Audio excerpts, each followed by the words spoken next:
One thing that keeps me puzzled, despite having studied finance and economics at the world's best universities, the following question remains unanswered. Why is it that 5,000 units of our currency is worth 1 unit of your currency, where we are the ones with the actual gold reserves? It's quite evident that the aid is in fact not coming from the West to Africa, but from Africa to the Western world. The Western world depends on Africa in every possible way, since alternative resources are scarce out here. So how does the West ensure that the free aid keeps coming? By systematically destabilizing the wealthiest African nations and their systems, and all that backed by huge PR campaigns, leaving the entire world under the impression that Africa is poor and dying and merely surviving on the mercy of the West. Well done, Oxfam, UNICEF, Red Cross, Life Aid, and all the other organizations that continuously run multi-million-dollar advertisement campaigns depicting charity porn to sustain that image of Africa globally. Ad campaigns paid for by innocent people under the impression to help with their donations. While one hand gives under the flashing lights of cameras, the other takes in the shadows. We all know the dollar is worthless, while the euro is merely charged with German intellect and technology, and maybe some Italian pasta.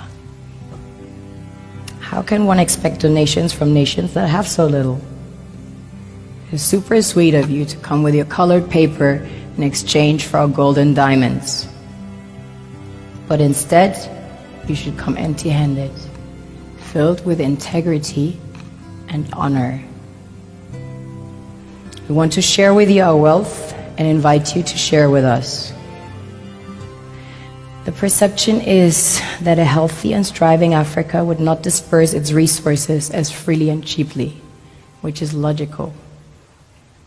Of course, it would instead sell its resources at world market prices, which in turn would destabilize and weaken Western economies, established on the post-colonial free meal system.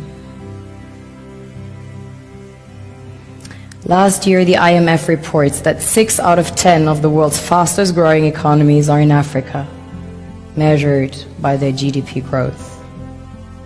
The French Treasury, for example, is receiving about $500 billion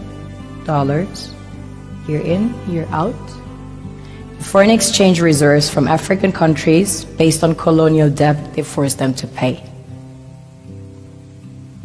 Former French President Jacques Chirac stated in an interview recently that we have to be honest and acknowledge that a big part of the money in our banks comes precisely from the exploitation of the African continent. In 2008, he stated that without Africa, France will slide down in the rank of a third world power. This is what happens in the human world, the world we have created. Have you ever wondered how things work in nature? One would assume that in evolution the fittest survives. However, in nature, any species that is overhunting, overexploiting the resources they depend on as nourishment, natural selection would sooner or later take the predator out, because it offsets the balance.